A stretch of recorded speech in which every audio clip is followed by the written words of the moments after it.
Hi, and welcome to the roles section of the cybersecurity course. I'm delighted to bring the roles to you. Of course, the important stuff, understanding the people behind the cybersecurity landscape.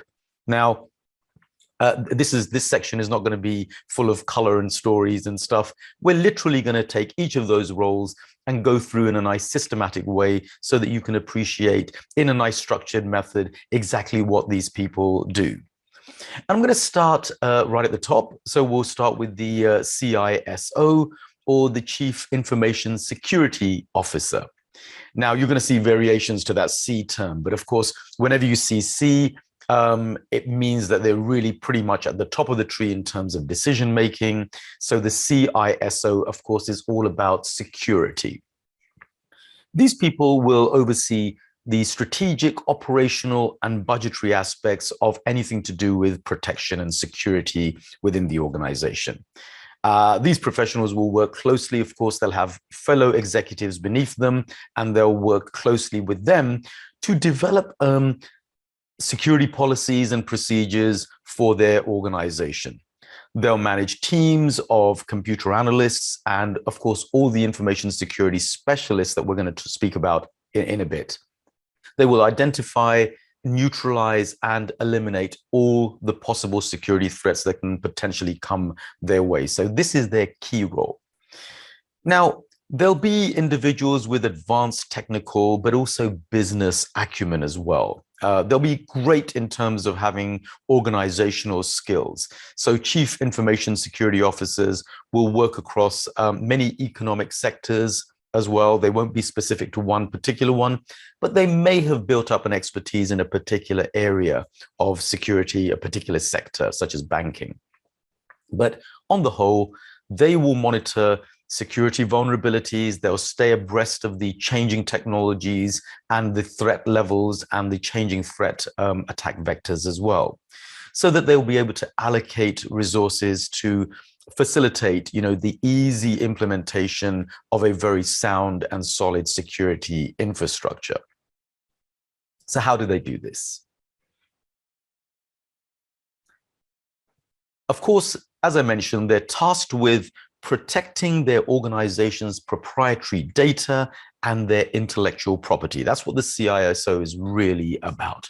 But they pretty much are there to lay down an overall security strategy. So they should boast really extensive knowledge of companies' IT practices. They should understand generally the security needs of large-scale companies to the scale that they're at.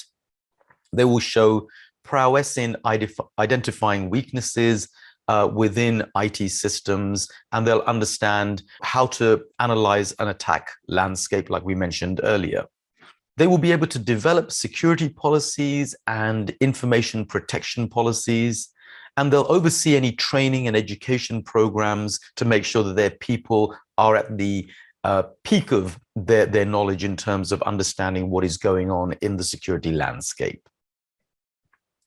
Additional duties here would include, as I said, preparing budgets and financial forecasts for security operations. So they'll be the one who are putting the case forward to gain a budget for a very strong security infrastructure. And then they'll be able to allocate those financial resources and coordinate how those resources are being issued across the teams in the data protection effort. They carry out things like risk assessments and audits, and they'll ensure compliance with a whole range of regulations and laws. So at a global level, these people must really understand what they're doing when it comes to regulations, legislations, anything to do with statutory security of technology. They will also, of course, hire other IT professionals. So they will be the people who are charged with interviewing and looking after senior level information technology security professionals, and they'll be building teams to carry out the strategic plan. Of course, they may not get involved in the interviewing of sort of lower level security people, the hands-on people, but definitely at the project management stage, they will be taking care of all the senior management team and understanding who to hire. CISOs will generally create reports and relay any technical information to people who are stakeholders and who really need to understand what the security infrastructure and framework is within their company. So these people should, of course, boast great communication skills. They will have gravitas. They will be people who can put forward the case for the security side of things within their organization. Huge communicators, very good interpersonal skills. Of course, problem solving and critical thinking abilities will be there as well.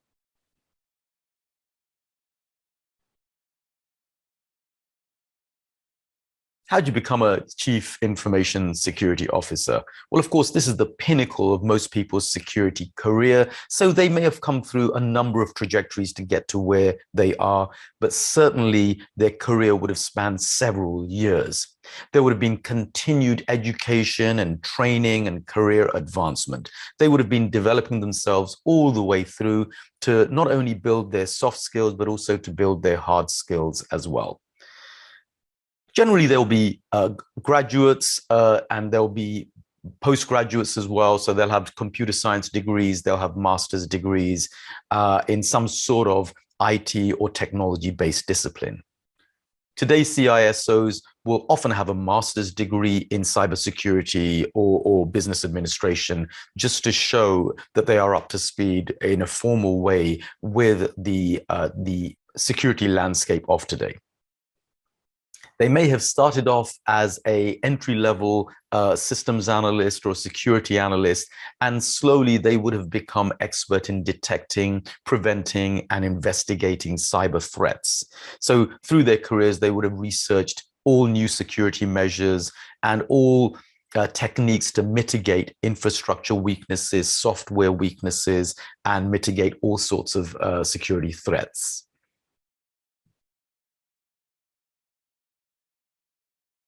Immediately prior to being a CISO, a lot of these people may have actually been security architects. So really at the top of your game in terms of hands-on designing and implementing IT security infrastructure for large organizations. That's what a security architect does. Something like a security architect or a security director. So top level, but actually more hands-on. And of course, with CISO, you're not necessarily hands-on. You are much more executive and management. So here it's much more about your leadership and managerial skills as well as your technical expertise from the past. As well as the university qualifications, they will have accrued a lot of technical training as well. So professional certifications, the likes of which we're going to speak about in the other roles. So I'm not going to mention them all here, but as we go through the roles individually, you're going to see the actual qualifications that are pertaining to security. And we're going to mention those because you're going to see those on the CVs of many of these professionals. But a CISO in the past may have got professional certifications in system security, ethical hacking, security incident management, and that sort of thing as well.